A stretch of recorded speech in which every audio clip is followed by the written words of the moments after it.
ભલે ને ઉગા ભાણ ભાણ તિહારા લવ ભાણના, હવે તો જીવન મરણ રે માણ અમાણી રાખજે કાશપ રાવત.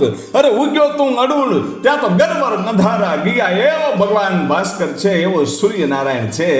એ સૂર્યનારાયણની ઉત્પત્તિ કેવી રીતે થઈ એના ઇતિહાસની આપણે વાત કરવી છે એટલું નહીં, પણ ભગવાન સૂર્યનારાયણના જન્મની કથાની જો આપણે વાત કરવી હોય તો પેલો પ્રશ્ન ઈ આવે કે મને તમને જે સૂર્ય દેખાય છે એક છે, પણ એક સૂર્યની સાથે આખું બ્રહ્માંડ છે, ઈ ફરે છે.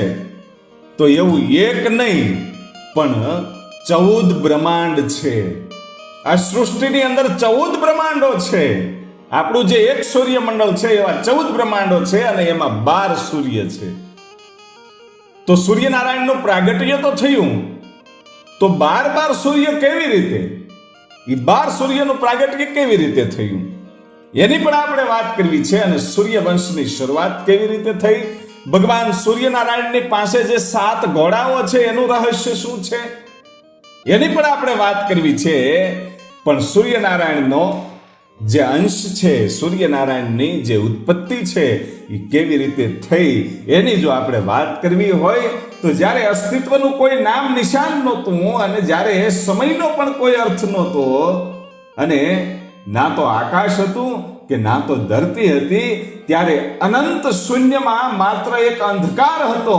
એવે વખતે એક સમયે અનંત અંધકારમાં એક પ્રકાશ થયો અને સ્વયં ભગવાન બ્રહ્માજી છે એ પ્રગટ થયા અને ઓમનું જ્યારે ઉચ્ચારણ કર્યું ત્યારે તેના મુખમાંથી એક પ્રકાશ નીકળ્યો અને ઈ પ્રકાશ એટલે સૂર્ય. ઈ સૂર્યનું સર્જન ત્યારે થયું, ઈ સૂર્યનું પ્રાગટ્ય થયું અને ઈ પ્રકાશ છે એ સૂર્યનું આદિ સ્વરૂપ બન્યું અને સૃષ્ટિને જ્યારે અંજવાળું આપ્યું ત્યારે બ્રહ્માજીએ પ્રસન્ન થઈ અને કીધું કે તમે સૃષ્ટિના આધાર છો, તમારા પ્રકાશથી જ મારી સૃષ્ટિનો વિકાસ થશે. હે સૃષ્ટિના આધાર, આજથી તમારું નામ આદિત્ય છે. તમે સૃષ્ટિના આધાર છો એટલે તમારું નામ આદિત્ય છે. અને ત્યારે આદિત્ય છે ઈ નતમસ્તક થઈ અને ભગવાન વિષ્ણુને પ્રણામ કરીને એમ કહે છે કે પ્રભુ આપનો જે આદેશ છે એ જ મારું કર્તવ્ય છે. અને ત્યારે બ્રહ્માજી એમ કહેવાય છે કે એ આદિત્યના પ્રકાશને 3 ભાગમાં વિભાજિત કરે છે, કારણ કે પોતાના મુખમાંથી જે પ્રકાશ નીકળ્યો છે એ જેવો તેવો નહોતો, સૃષ્ટિથી સહન ન થઈ શકે. પૃથ્વી તો ઘડીકમાં ભાંગીને ભૂકો થઈ જાય, બળી જાય, એવો જબરદસ્ત પ્રકાશ હતો. એટલે તેને 3 ભાગમાં વિભાજિત કર્યો એ પ્રકાશને. પેલો અગ્નિ બનાવી, બીજું વિદ્યુત, ત્રીજું ઉષ્મા, અને આવી રીતે 3 ભાગમાં વિભાજિત કર્યા પછી એ પ્રકાશ આ 3 વસ્તુ બની, 3 વસ્તુની ઉત્પત્તિ થઈ અને પછી એ 3 શક્તિઓથી સૃષ્ટિનો વિસ્તાર છે એ સંભવ થયો. અને પછી બ્રહ્માજીએ આ સૃષ્ટિની રચના શરૂ કરી અને પછી સમય જતા બ્રહ્માજીના માનસ પુત્ર મરીચની ઉત્પત્તિ થઈ અને મરીચનો દીકરો એટલે મહર્ષિ કશ્યપ. અને મહર્ષિ કશ્યપના લગ્ન છે એ પ્રજાપતિ દક્ષની દીકરીઓ સાથે થયા. એમાંથી 2 મુખ્ય દીકરીઓ દિતિ અને અદિતિ. એ અદિતિ છે એ દેવતાઓની માતા બન્યા અને દિતિ છે એ દાનવોની માતા બન્યા. અને પછી સમય જતા દેવો અને દાનવોની વચ્ચે ભયંકર યુદ્ધ થયું. ત્યારે દાનવોએ દેવતાઓને હરાવ્યા અને સ્વર્ગમાંથી કાઢી મૂક્યા. ત્યારે દેવતાઓની માતા એ આ દેવતાઓની આવી જે પરિસ્થિતિ છે એ જોઈ અને અદિતિ છે એ ખૂબ દુઃખી થાય છે અને પોતાના પતિ કશ્યપ ઋષિને કહે છે કે મારા પુત્રો ભટકી રહ્યા છે, એને સ્વર્ગ નથી મળ્યું, એને એનો અધિકાર ક્યારે મળશે? અને ત્યારે કશ્યપ ઋષિ છે એમ કહે છે કે દેવી, એક જ ઉપાય છે એને એનો હક પાછો દેવા માટે, એનો સ્વર્ગ પાછું દેવા માટે એનો એક જ રસ્તો છે, તમે ભગવાન વિષ્ણુની તપસ્યા કરો.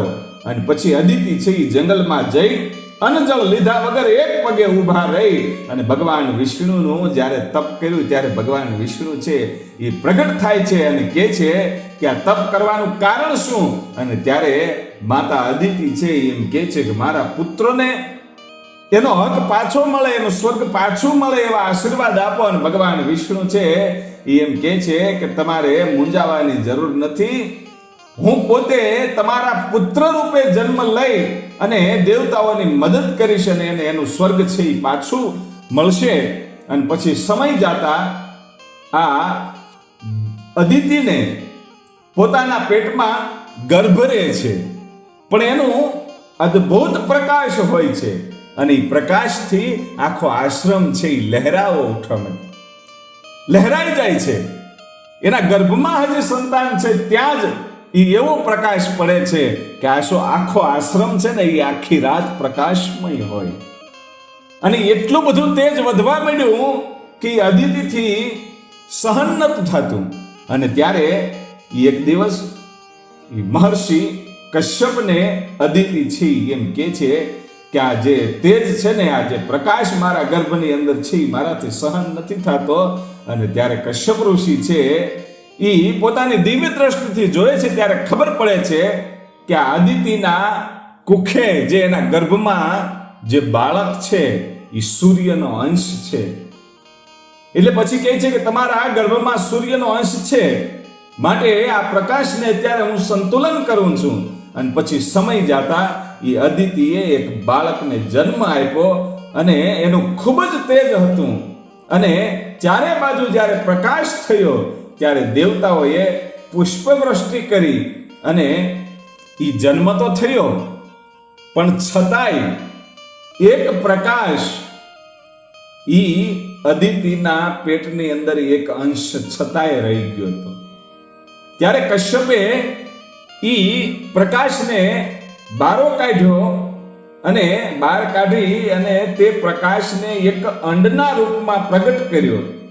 આવી રીતે એક બાળક અને એક ઈંડું અને અર્ધ અંડમાંથી જેની ઉત્પત્તિ થઈ, એટલે તે બાળકનું નામ પડ્યું માર્તંડ. અને તે અંડમાં રહેલા પ્રકાશને આકાશમાં સ્થાપિત કર્યું. એ અંડ સ્વરૂપે એ પ્રકાશને આકાશમાં સ્થાપિત કર્યું. અને હવે માર્તંડ બે રૂપમાં હતા, એક સજીવ રૂપમાં અને એક તેજપુંજના રૂપમાં. આવી રીતે બે રૂપ થયા, કારણ કે એક તો માનવ રૂપે એને જન્મ લીધો હતો ને એક ઈંડામાં પ્રકાશ હતો. અને પછી આ તેજપુંજનું જે અંડ હતું એના પ્રકાશથી ધીરે ધીરે ધીરે ધીરે એને જેમ જેમ મોટા થતા જાય છે એવી રીતે પ્રકાશ વધતો જાય છે. એ તેજથી ડરી અને દાનવો છે એ ભયભીત થયા અને સ્વર્ગ છોડીને જ્યારે ભાગી ગયા ત્યારે દેવતાઓને આ સ્વર્ગ છે એ પાછું મળ્યું. અને સમય જાતા આ માર્તંડનું તેજ છે એ વધતું ગયું અને તેની પાસે કોઈ ઊભું પણ ન રહી શકે. એટલું નહીં, પણ તેની જનેતા અદિતિ છે એ પણ તેની પાસે ઊભી ન રહી શકે, એની પાસે જઈ ન શકે. અને સૂર્યદેવ છે એ પછી તો એકલા પડ્યા, કારણ કે પોતાનું તેજ એટલું બધું છે કે પોતાની જનેતા પણ એની પાસે નથી જઈ શકતી, તો બીજું તો કોણ જઈ શકે? એટલે સૂર્યદેવ છે એકલા પડ્યા અને પોતાના જ પ્રકાશથી પોતે મૂંઝાણા. અને પછી તપસ્યામાં બેસી જાય છે અને તપસ્યા કરે છે. ત્યારે ભગવાન શિવ છે ત્યાં જાય છે અને સૂર્યદેવ શિવજીને કહે છે કે હું મારા જ તેજથી ખૂબ જ દુઃખી છું, આ તેજને સહન કરી શકાય એવો ઉપાય બતાવો. અને ભગવાન શિવ છે એમ કહે છે કે તમારે ચિંતા કરવાની જરૂર નથી. એમ કહી અને પોતાના ત્રિશૂલથી સૂર્યના પ્રકાશને 3 ભાગમાં વિભાજિત કર્યું. જોજો, આવી રીતે પહેલા પણ ભગવાન બ્રહ્માજીએ 3 ભાગમાં વિભાજિત કર્યું હતું. હવે ભગવાન શિવ છે એ 3 ભાગમાં વિભાજન કરે છે.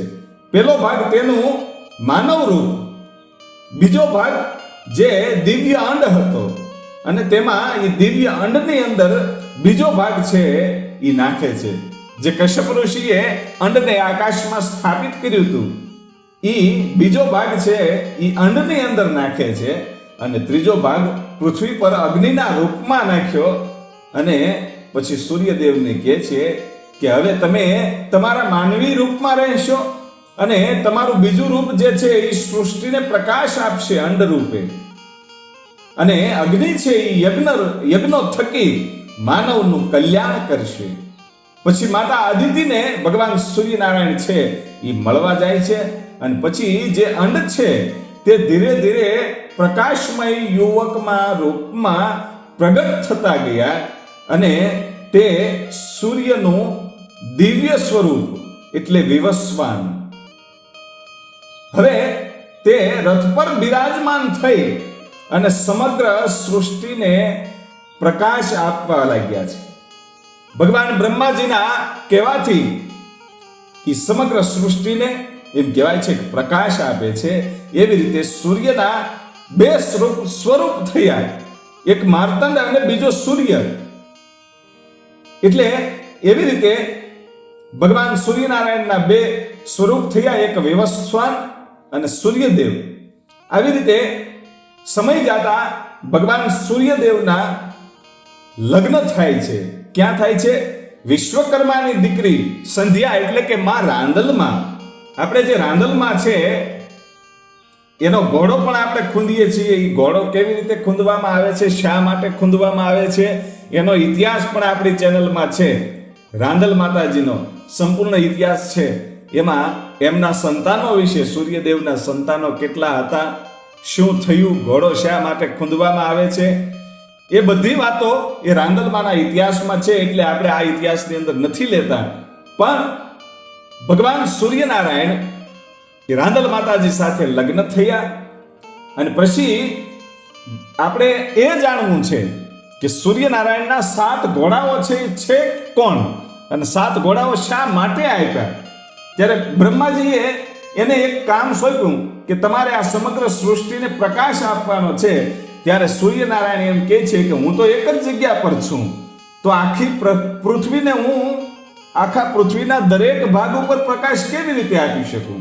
અને ત્યારે બ્રહ્માજીએ એમ કહેવાય છે કે પોતાની દિવ્ય દ્રષ્ટિ અને એક અદ્ભુત જે શક્તિ છે એના દ્વારા 7 રંગવાળો પ્રકાશ પ્રગટ કર્યો અને એ પ્રકાશમાંથી અશ્વો બનાવ્યા, ઘોડાનું સર્જન કર્યું અને પછી એના નામ સાથે 7 ઘોડાઓના નામ છે ગાયત્રી, અશ્વિની, અનુષ્ટભ, બૃહતિ, પંક્તિ અને ત્રિષ્ટુભ.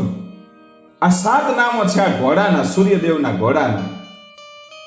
એટલે આ 7 ઘોડાઓ છે, 7 રંગવાળા ઘોડાઓ એ સૂર્યદેવને આપ્યા અને કીધું કે આ ઘોડાઓ ક્યારેય થાકશે નહીં. અને પછી મહર્ષિ કશ્યપના પુત્ર અરુણદેવ જે આંખોથી આંધળા હતા અને શરીરથી પૂર્ણ નહોતા, એને સારથી બનાવ્યા. ત્યારે સૂર્યદેવ કહે છે કે આનો જે અરુણદેવ છે એનું પોતાનું શરીર અર્ધું છે, પૂર્ણ નથી, એને આંખો પણ નથી, રથ કેવી રીતે ચલાવી શકશે. ત્યારે બ્રહ્માજી એમ કહે છે કે એને આંખોની જરૂર નથી, એને શરીરની જરૂર નથી. એ તમારા આગળના ભાગમાં બેસી અને તમારા ઘોડાઓ હાંકશે અને તમારા પ્રકાશને નિયંત્રિત કરશે.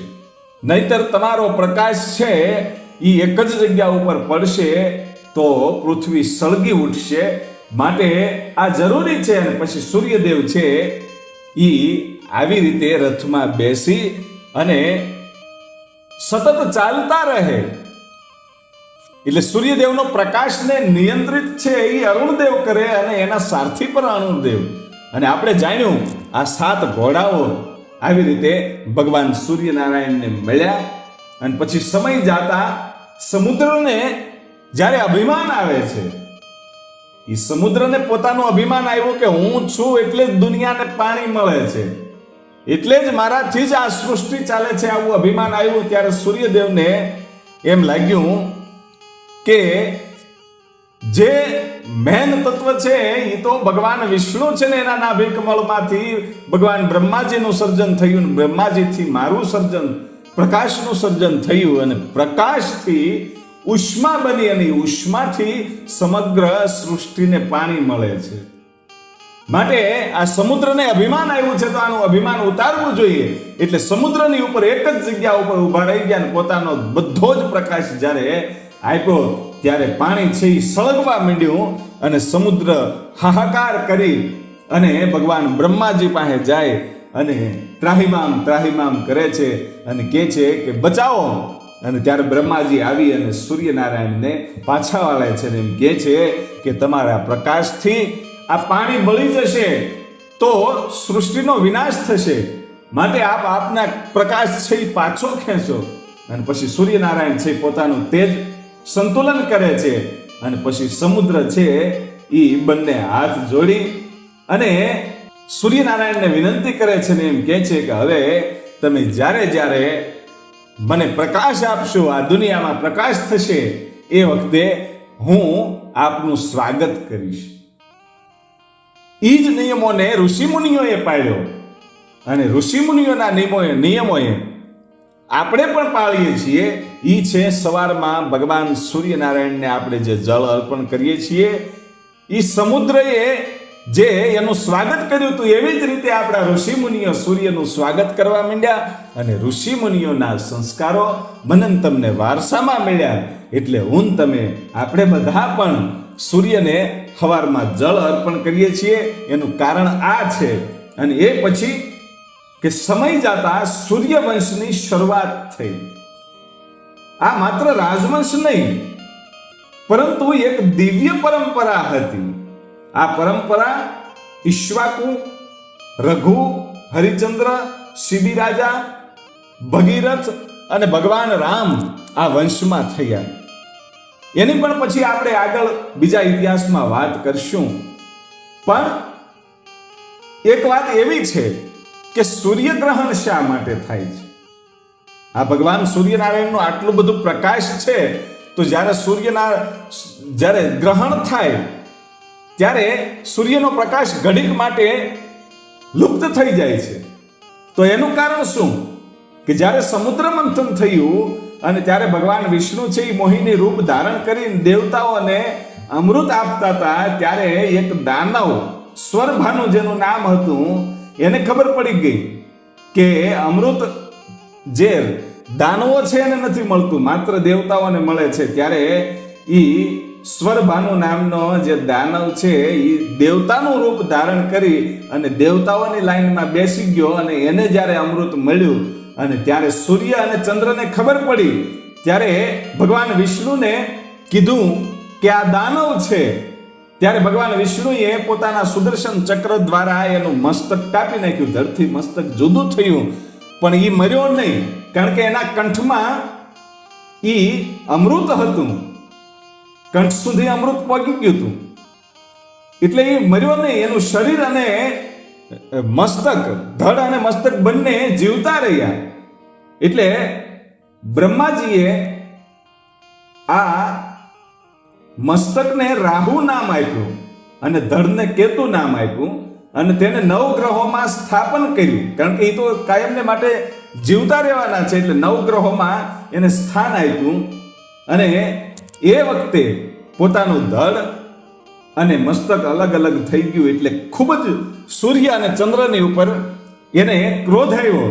એટલે પ્રતિજ્ઞા લીધી કે હું ગમે એમ કરી સૂર્ય અને ચંદ્રની પાસેથી મારા અપમાનનો થયેલો બદલો લઈશ.